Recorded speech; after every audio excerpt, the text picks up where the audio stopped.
श्री दुर्गा सप्तशती पंचमो अध्याय।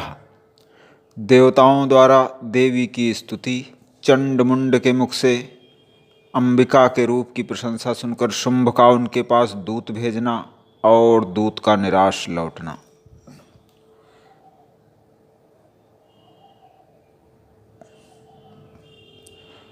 ओम घंटाशूलहलानि शंखमुसले चक्रम धनुः सायकम् हस्ताब्जैर्दधतीं घनान्तविलसच्छीतांशुतुल्यप्रभां गौरी देहि समुद्भवां त्रिजगताम् आधारभूतां महापूर्वां अत्र सरस्वतीम् अनुभजे शुंभादिदैत्यार्दिनीम्।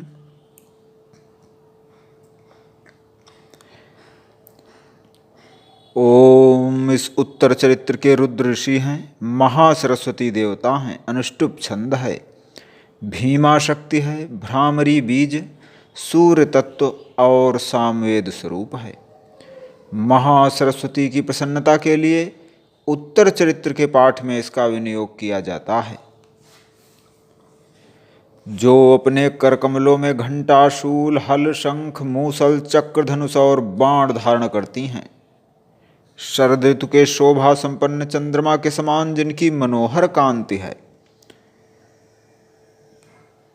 जो तीनों लोकों की आधारभूता और शुंभादि दैत्यों का विनाश करने वाली हैं, तथा गौरी के शरीर से जिनका प्राकट्य हुआ है, उन महासरस्वती देवी का मैं निरंतर भजन करता हूँ।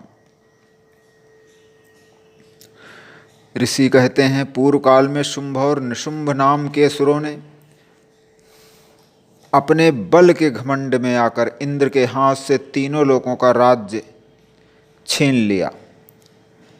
वे ही दोनों सूर्य, चंद्रमा, कुबेर, यम और वरुण के अधिकार का उपयोग करने लगे। वायु और अग्नि का कार्य भी वे ही करने लगे।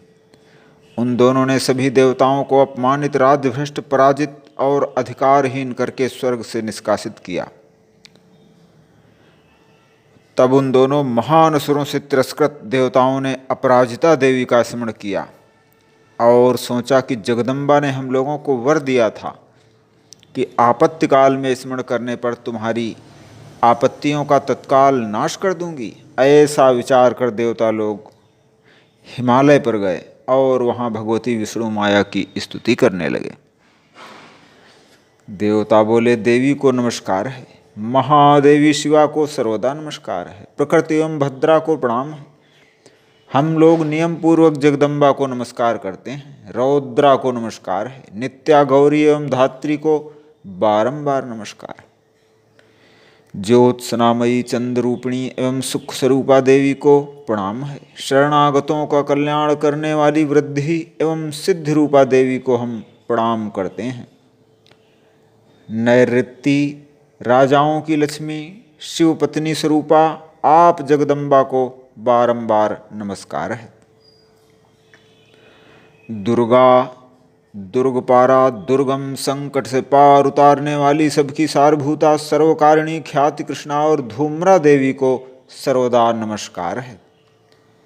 अत्यंत सौम्य और अत्यंत रौद्र रूपा देवी को हम नमस्कार करते हैं। जगत की आधारभूता कृति देवी को नमस्कार है। सब प्राणियों में विष्णु माया के नाम से जानी जाती हैं, उनको नमस्कार नमस्कार नमस्कार है। जो सब प्राणियों में चेतना कहलाती हैं, उन्हें बारंबार नमस्कार है। जो सब प्राणियों में बुद्धि रूप स्थित हैं, उन्हें नमस्कार नमस्कार नमस्कार है। सब प्राणियों में निद्रा रूप से स्थित हैं, उन्हें बारंबार नमस्कार है। जो सब प्राणियों में क्षुधा रूप से स्थित हैं, उन्हें बारंबार प्रणाम है। जो सब प्राणियों में छाया रूप से स्थित हैं, उन्हें नमस्कार नमस्कार नमस्कार है। जो देवी सब प्राणियों में शक्ति रूप से स्थित हैं, उन्हें बारंबार नमस्कार है। जो सब प्राणियों में तृष्णा रूप से स्थित हैं, उन्हें बारंबार नमस्कार है। जो सभी प्राणियों में क्षमा रूप से स्थित हैं, उन्हें नमस्कार नमस्कार नमस्कार है। जो देवी सब प्राणियों में जाति रूप से स्थित हैं, उन्हें बारंबार नमस्कार है। जो सभी प्राणियों में लज्जा रूप से स्थित हैं, उन्हें बारंबार नमस्कार है। जो सभी प्राणियों में शांति रूप से स्थित हैं, उन्हें बारंबार नमस्कार है। जो देवी सब प्राणियों में श्रद्धा रूप से स्थित हैं, उनको नमस्कार नमस्कार, उनको बारंबार नमस्कार है। जो देवी सभी प्राणियों में कांति रूप से स्थित हैं, उन्हें बारंबार नमस्कार है। जो देवी सब प्राणियों में लक्ष्मी रूप से स्थित हैं, उन्हें बारंबार नमस्कार है। जो देवी सभी प्राणियों में वृत्ति रूप से स्थित हैं, उन्हें नमस्कार नमस्कार नमस्कार है। जो देवी सब प्राणियों में स्मृति रूप से स्थित हैं, उन्हें बारंबार नमस्कार है। जो देवी सब प्राणियों में दया रूप से स्थित हैं, उन्हें बारंबार नमस्कार है। जो देवी सभी प्राणियों में तुष्टि रूप से स्थित हैं, उन्हें बारंबार नमस्कार है। जो देवी सभी प्राणियों में माता रूप से स्थित हैं, उन्हें बारंबार नमस्कार है।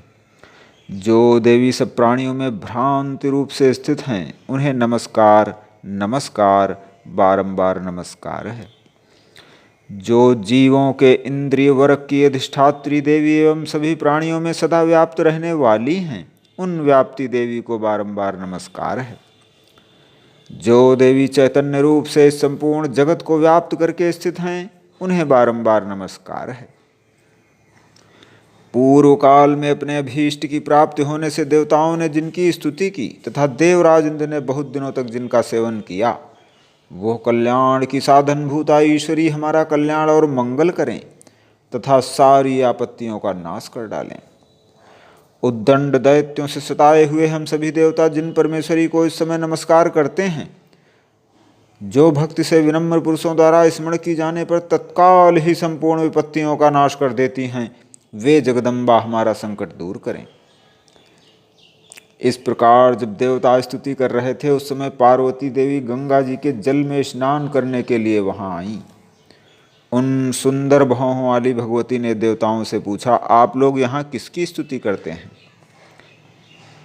तब उन्हीं के शरीर कोश से प्रकट हुई शिवा देवी बोली, शुंभ दैत्य से तिरस्कृत और युद्ध में निशुंभ से पराजित होकर एकत्रित हुए ये समस्त देवता ये मेरी ही स्तुति कर रहे हैं।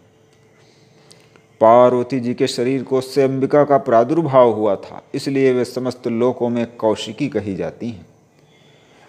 उनके प्रकट होने के बाद पार्वती जी का शरीर काले रंग का हो गया, अतः वे हिमालय पर रहने वाली कालिका देवी के नाम से विख्यात हुईं। उसके पश्चात शुंभ निशुंभ के भृत्य चंडमुंड वहाँ आए और उन्होंने परम मनोहर रूप धारण करने वाली अंबिका देवी को देखा और शुंभ के पास जाकर बोले, महाराज, एक अत्यंत मनोहर स्त्री अपनी दिव्य कांत से हिमालय को प्रकाशित कर रही है। वैसा उत्तम रूप किसी ने नहीं देखा होगा, उसे ले लीजिए। स्त्रियों में वो रत्न अत्यंत सुंदर है, अभी वो हिमालय पर ही मौजूद है, आप उसे देख सकते हैं। तीनों लोकों में मणि, हाथी और घोड़े आदि जितने भी रत्न हैं, वे सब आपके घर में शोभा पाते हैं।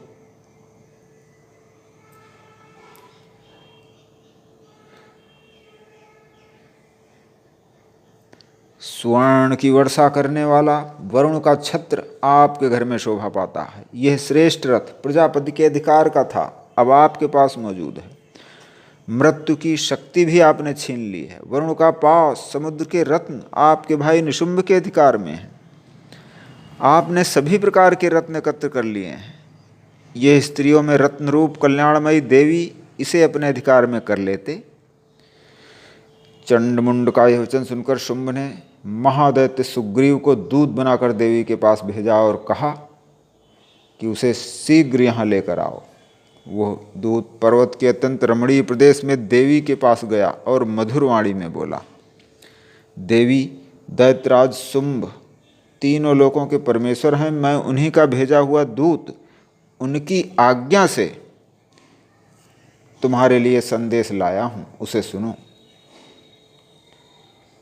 तीनों लोकों के श्रेष्ठ रत्न मेरे अधिकार में हैं। देवराज इंद्र का वाहन मेरे पास में है। क्षीर सागर का मंथन करने से अश्वरत्न उच्च श्रवा घोड़ा प्रकट हुआ था, वो भी मैंने प्राप्त कर लिया है।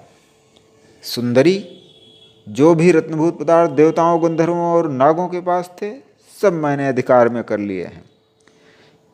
तुम भी हमारे पास आ जाओ, क्योंकि रत्नों का उपभोग करने वाले हम ही हैं। तुम मेरी या मेरे भाई महापराक्रमी निशुंभ की सेवा में आ जाओ। मेरा वर्ण करने से तुम्हें महान ऐश्वर्य की प्राप्ति होगी, इसलिए तुम मेरी पत्नी बन जाओ। दूत के यो कहने पर कल्याणमयी भगवती दुर्गा देवी, जो इस जगत को धारण करती हैं, गंभीर भाव से मुस्कुराकर बोली, तुमने सत्य कहा है। शुंभ और निशुंभ अत्यंत पराक्रमी है, किंतु मैंने प्रतिज्ञा कर ली है कि जो मुझे संग्राम में जीत लेगा और मेरे समान बलवान होगा, वही मेरा स्वामी होगा। इसलिए वो स्वयं मेरे पास यहाँ पधारें और मुझे जीत कर मेरा पाणी ग्रहण कर लें। विलंब की क्या आवश्यकता है। दूत बोला, देवी तुम घमंड में भरी हो, ऐसी बातें न करो। शुंभ निशुंभ के सामने कोई ठहर नहीं सकता। जब सारे देवता युद्ध में नहीं ठहर सके तो तुम अकेली स्त्री होकर क्या करोगी। इसलिए मेरे कहने से शुंभ निशुंभ के पास चली चलो, अन्यथा तुम्हें अपनी प्रतिष्ठा खोकर जाना पड़ेगा। देवी ने कहा, शुंभ बलवान है, निशुंभ भी पराक्रमी है, किंतु क्या करूं, मैंने प्रतिज्ञा कर ली है। तुमसे जो कुछ कहा है वो सब दैत्यराज से कहना।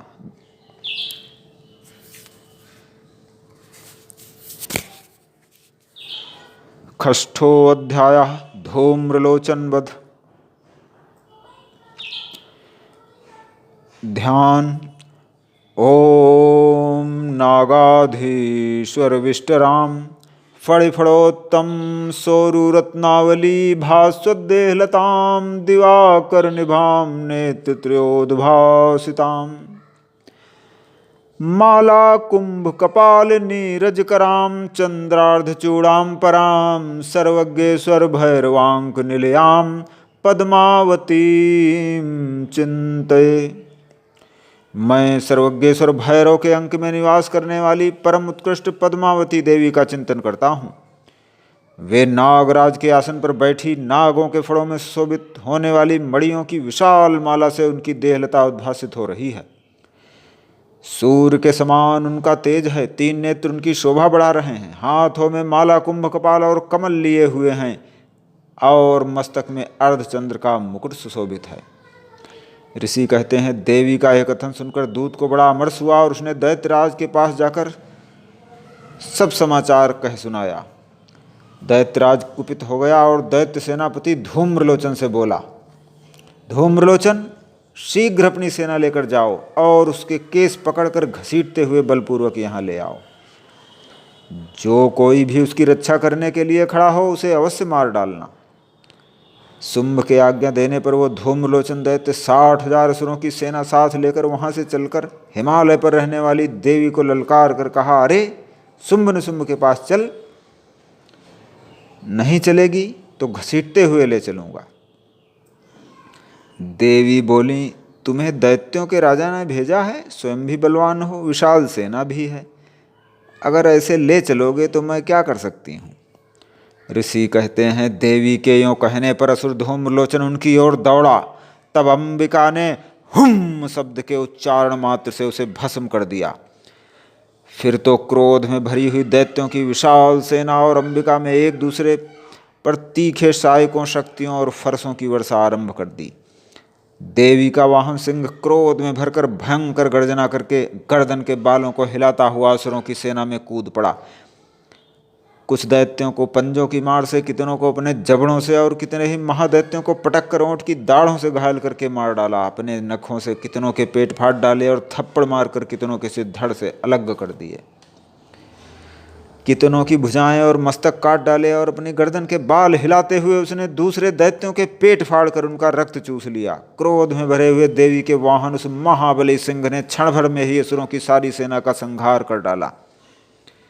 शुंभ ने जब सुना कि देवी ने धूम्रलोचन असुर को मार डाला और सिंह ने सारी सेना का सफाया कर दिया, तब उस दैत्यराज को अत्यंत क्रोध हुआ। उसने चंड और मुंड नामक 2 महादैत्यों को आज्ञा दी, तुम लोग बहुत बड़ी सेना लेकर वहां जाओ और उस देवी को बांध कर यहां ले आओ। ला न सको तो उसे मार डालना। सप्तमो अध्यायः चंड और मुंड का वध। ध्यानम।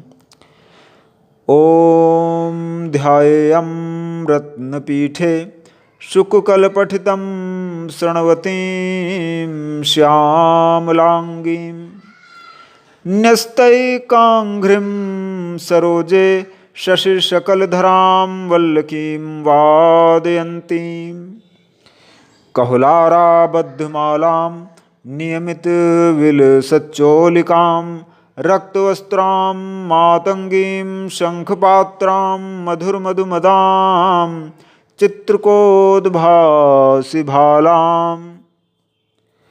मैं मातंगी देवी का ध्यान करता हूँ। रत्नमय सिंहासन पर बैठकर पढ़ते हुए तोते का मधुर शब्द सुन रही हैं। शरीर का वर्ण श्याम है, एक पैर कमल पर रखे हुए हैं और मस्तक पर अर्धचंद्र धारण करती हैं। कहुलार पुष्पों की माला धारण किए वीणा बजाती हैं। अंगों में कसी हुई चोली शोभा पा रही है। लाल रंग की साड़ी पहने हैं, हाथ में शंख में पात लिए हुए हैं। उनके वदन पर मधु का हल्का हल्का प्रभाव जान पड़ता है और ललाट में बेंदी शोभा दे रही है। ऋषि कहते हैं, उसके पश्चात शुंभ की आज्ञा पाकर वे चंडमुंड दैत्य चतुरंगड़ी सेना के साथ अस्त्र शस्त्रों से सुसज्जित होकर चल दिए। हिमालय के स्वर्ण में ऊंचे शिखर पर पहुंचकर सिंह पर बैठी देवी को देखा वे मंद मंद मुस्कुरा रही थीं। उन्हें देखकर दैत्य लोग तत्परता से उन्हें पकड़ने का प्रयत्न करने लगे। किसी ने धनुष तान लिया, किसी ने तलवार संभाली और कुछ लोग देवी के पास आकर खड़े हो गए। तब अंबिका ने उन शत्रुओं के प्रति अत्यंत क्रोध किया और उस क्रोध के कारण उनका मुख काला पड़ गया, ललाट में भौहें टेढ़ी हो गईं और वहां से तुरंत विकराल मुखी काली प्रकट हुई जो तलवार और पास लिए हुए थीं। वे विचित्र खट्वांग धारण किए और चीते के चर्म की साड़ी पहने नरमुंडों की माला से विभूषित थीं। उनके शरीर का मांस सूख गया था, हड्डियों का ढांचा था और वे अत्यंत भयंकर जान पड़ती थीं। उनका मुख विशाल था, जीभ लपलपाने के कारण डरावनी प्रतीत हो रही थी। उनकी आंखें भीतर को धसी हुई और लाल थीं। अपनी भयंकर गर्जना से संपूर्ण दिशाओं को गुंजायमान करती हुई दैत्यों का वध करती हुई वे कालिका देवी अत्यंत वेग से दैत्यों की उस सेना पर टूट पड़ी और उन सबको भक्षण करने लगीं। वे पार्श रक्षकों, अंकुशधारी महावतों, योद्धाओं, घंटा सहित कितने ही हाथियों को एक ही हाथ से पकड़कर मुंह में डाल लेती और घोड़े, रथ, सारथी के साथ रथी सैनिकों को मुंह में डालकर उन्हें बड़े भयानक रूप से चबा डालती थीं।